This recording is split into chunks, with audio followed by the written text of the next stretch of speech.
नमस्कार. गोडी शिक्षणाची या यूट्यूब चॅनेलमध्ये मी अर्चना तुमचं खूप खूप स्वागत करते. आज आपण गणितातील अत्यंत महत्त्वाचा घटक, तो घटक म्हणजे शेकडेवारी, आणि त्या शेकडेवारीवरील काही कन्सेप्ट महत्त्वाचे आहेत. म्हणजे त्या अपूर्णांक आणि शेकडेवारी दिली असेल तर त्याचं रूपांतर अपूर्णांकामध्ये कशा पद्धतीने करायचं, किंवा एखादा अपूर्णांक दिला असेल तर त्याचं टक्केवारीमध्ये म्हणजे शेकडेवारीमध्ये कशा पद्धतीने करायचं, हे आपण या घटकामध्ये पाहणार आहोत. त्यासाठी तुम्ही हा व्हिडिओ अगदी सुरुवातीपासून शेवटपर्यंत पहा, म्हणजे तुम्हाला समजेल की शेकडा म्हणजे काय, टक्केवारी दिली असेल तर त्याचं रूपांतर अपूर्णांकामध्ये कसं करायचं, किंवा अपूर्णांक असेल तर शेकडेवारीमध्ये कसं करायचं. चला तर या ठिकाणी पहिल्यांदा मी पॉईंट लिहिलेला आहे, शेकडेवारीचे रूपांतर अपूर्णांकामध्ये करणे. शेकडेवारीचे रूपांतर अपूर्णांकामध्ये करणे. तर यासाठी आपण इथं उदाहरण पाहूया. फॉर एक्झाम्पल इथं मी तुम्हाला दिलेलं आहे 50%. 50% हे शेकडेवारीमध्ये आहे. याचं रूपांतर मला अपूर्णांकामध्ये करायचं आहे. टक्के म्हणजे सर्वांना माहितीच आहे. टक्के म्हणजे काय? टक्के म्हणजे 100. टक्के म्हणजे शेकडा त्याला म्हणतात. टक्के म्हणजे काय? 100 किंवा त्याला शेकडा म्हणतात. मग 50% म्हणजे कसं आपण लिहितो? 50% लिहिताना आपण कसं लिहिणार? 50 भागिले 100. आपल्याला माहिती आहे टक्के म्हणजेच काय? 100. मग टक्के लिहित असताना 50 भागिले 100. समजा आपल्याला परीक्षेमध्ये 50% मार्क्स पडलेत असं आपण गृहीत धरूया. 50% आपण लिहिताना कसं लिहिणार? एकूण संख्येपैकी आपल्याला एवढे मार्क पडलेत. 100 पैकी आपल्याला किती मार्क्स पडलेत? 50. म्हणजे आपण असंच लिहितो 50 भागिले 100. याच्यानंतर याचं लहानात लहान आपण रूपांतर करू शकतो. 50 भागिले 100 म्हणजेच 1/2. 50 एके 50, 50 दुनी 100. 50 एके 50, 50 दुनी 100. हे झालं त्याचं अपूर्णांकामध्ये रूपांतर. आपण डायरेक्ट केलं की 50 आपल्याला 100ला भाग जातो. 50 एके 50, 50 दुनी 100. म्हणजे याचे अपूर्णांकामध्ये रूपांतर काय येणार? 1/2. त्यानंतर अजून एक उदाहरण पाहूया. 75% घेऊया आपण. 75% हे कशामध्ये आहे? शेकडेवारीमध्ये. शेकडा टक्केवारीमध्ये आहे.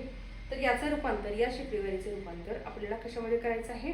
अपूर्णांकामध्ये करायचं आहे. आपण असं लिहू शकतो 75% म्हणजे 75 भागिले 100. 75% म्हणजे 75 भागिले 100. याचं आपण लहानात लहान रूपांतर करू शकतो. 75 भागिले 100 म्हणजेच किती? 75 आणि 100 कोणत्या पाड्यामध्ये आहे? 25च्या. 25 त्रिक 75, 25 चौक 100 म्हणजे 3/4 भाग. 75% म्हणजेच किती? 3/4. हे झालं अपूर्णांकामध्ये रूपांतर. अशा पद्धतीने अजून आपण उदाहरण पाहूया. मी उदाहरण दिलेलं आहे. तिसरं उदाहरण आहे 60%. याचं आपल्याला अपूर्णांकामध्ये रूपांतर करायचं आहे. हे आपण कसं लिहितो? 60%. 60% म्हणजे 60 भागिले 100. 60 भागिले 100. याचा परत आपण लहानात लहान करू शकतो. या दोन्ही संख्येला 10ने भाग जातो. 10ने भाग जातो. 60 भागिले 10 आणि 100 भागिले 10. जर या संख्येला 10ने 60ला भागले तर उत्तर 6 येणार आहे. 10ने 100ला भागले तर उत्तर 10 येणार आहे. पण त्याचं लहानात लहान रूपांतर होऊ शकतो. 2 त्रिक 6 आणि 2 म्हणजे 10. म्हणजे याचं उत्तर किती आलं? 3/5. याचं उत्तर किती आलं? 3/5. 60% हे शेकडेवारीमध्ये आहे. याचं रूपांतर अपूर्णांकात करण्यासाठी आपल्याला टक्केवारीमध्ये टक्केवारीच्या स्वरूपात आपण लिहिलं 60 भागिले 100. याचं परत आपण या दोन संख्येला कुठल्या संख्येला लहानात लहान भाग जातो? तर 10ने जातो. म्हणजेच 10 सक्क 60, 10 10 100. परत याचं लहानात लहान रूपांतर होऊ शकतं. ते म्हणजे 2 त्रिक 6, 2 म्हणजे 10. याचं झालं अपूर्णांकामध्ये रूपांतर. त्यानंतर हे गणित आहे 25%. 25% आपण कसं लिहितो? 25 भागिले 100 म्हणजे 25 एके 25, 25 चौक 100. अशा पद्धतीने या टक्केवारीचं रूपांतर आपण अपूर्णांकामध्ये केलं. अशाच पद्धतीनं एखादा अपूर्णांक दिला असेल तर त्याचंही रूपांतर आपण टक्केवारीमध्ये करू शकतो. तर ते कसं करायचं हे पाहूया. या ठिकाणी दुसरी कन्सेप्ट आहे ती म्हणजे शेकडेवारीची माहिती अपूर्णांकाच्या रूपांतर. याच्या अगोदर आपण पाहिलं की अपूर्णांकाचं शेकडेवारीचं रूपांतर आपण कशामध्ये? टक्केवारीचं रूपांतर आपण पाहिलं अपूर्णांकात केलं. आता हा अपूर्णांक दिलाय, याचं रूपांतर आपल्याला कशामध्ये करायचं आहे? शेकडेवारीमध्ये. 1/5. आता शेकडा म्हणजे 100 असतो. 100 येण्यासाठी म्हणजे टक्केवारीमध्ये टक्के येण्यासाठी, शेकडा येण्यासाठी इथं आपल्याला पहिल्यांदा बघायचा. तर इथं किती आहे? 5 आहे. म्हणजे 5 या ठिकाणी जर 100 आणायचे असतील तर 5ला कितीने गुणावं लागेल आपल्याला? 5ला कितीने गुणावं लागेल? 20ने गुणावं लागेल. 20 गुणिले 5 किती येणार? 100. किती येणार? 100. मग आपण छेदाला जेवढ्या संख्येने गुणले तेवढंच आपण अंशाला गुणले. 20 एके 20. या एकूणाचा 20/100 या एकूणाचा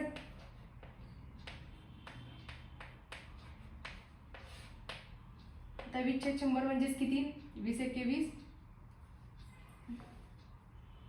20 100, 20 एके 20, 20 100, 20/100, एकूणाचा 1/5 भाग म्हणजेच किती टक्के येणार आहे? 1 भाग म्हणजेच किती? 1/5 काय झालं? 1/5 भाग म्हणजेच किती टक्के येणार आहे? 20 एके 20, 20/100, एकूणाचा 1/5 भाग म्हणजेच किती? 20/100 म्हणजेच किती? 20/100 म्हणजेच किती झाले? 20%. कारण 20/100 आपण कसं लिहितो? 20%. त्याच्यानंतर 3/5, 3/5 मध्ये 5 आहे. 5 आपल्याला शेजारस्थानी 100 आणायचं असेल तर आपल्याला कितीने गुणावं लागेल? 20 ने गुणावं लागेल. 20 100. वरती सुद्धा आपल्याला 20 ने गुणावं लागेल. जर छेद 100 आणायचं असेल तर आपल्याला जेवढ्या संख्येने खाली गुणलं तेवढ्या संख्येने आपल्याला वरती गुणावं लागेल. 20 × 5 100 म्हणजे शेकडा आपल्याला उत्तर निघते. तर त्यासाठी आपण बघा 100 भागिले वरती किती येणार? 20 60. म्हणजेच याचं रूपांतर आपण शेकडेवारीमध्ये कसं करतो? 60 भागिले 100 म्हणजेच किती टक्के? 60%. 60 भागिले 100 म्हणजे 60%. अशा पद्धतीनं शेकडेवारीचं माहिती अपूर्णांकाच्या आपण रूपामध्ये लिहू शकतो.